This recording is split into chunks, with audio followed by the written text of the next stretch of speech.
The community of Robstown is speaking out after last night's tragic shooting that left 5 people dead at 2 different locations, including the gunman. Take a look at this map. The first shooting happened at a home next to Starry Pawn Shop on Highway 44, where 2 people were found shot and killed.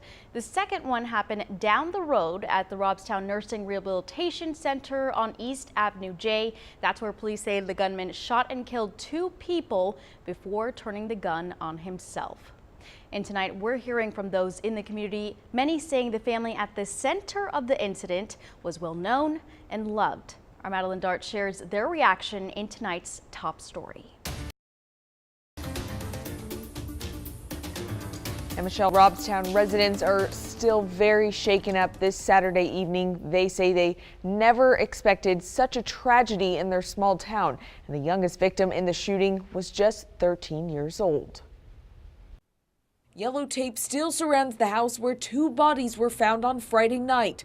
Officials identifying them as a 40-year-old man and a 13-year-old boy. Very heartbroken. Authorities believe after shooting the 2 men, 60-year-old Richard Starry made his way to the Retama Nursing Center, where he shot and killed his father, 85-year-old Ernest Starry, and his stepmother, Thelma Montalvo, then turning the gun on himself.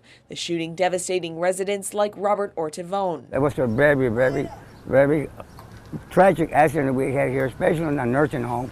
Rick Malik says the Starry family owned a pawn shop off Highway 44, next to the house where the 40 and 13-year-old victims were found. Authorities say they belong to Thelma Montalvo. I was very surprised. Everybody seems to be talking about it. Rex Keister says it's a tragedy which has left an entire family heartbroken, causing a ripple effect throughout his beloved town. I was shocked to hear that a murder of that caliber took place. Robstown is a good little town and has a lot going for it. During a press conference, authorities said they are still searching for what drove Richard Starry to kill his own family members. Just a shock. It's a shocking deal for that many people to be shot at one time.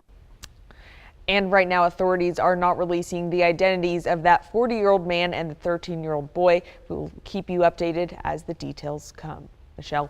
All right, thanks a lot, Maddie. And we're learning about the medium-sized nursing home involved in that shooting. The Nursing and Rehabilitation Center in Robstown for Senior Retirement Care Community has been operating for a number of years there. The city says that the center was on lockdown during the investigation, not allowing anybody in or out of the building, and that residents who were not evacuated were secured in their rooms. They add that later on in the evening, people were allowed to go back in. The facility currently houses about 94 beds. And during the press conference today, State Representative Abel Adedo said that the city is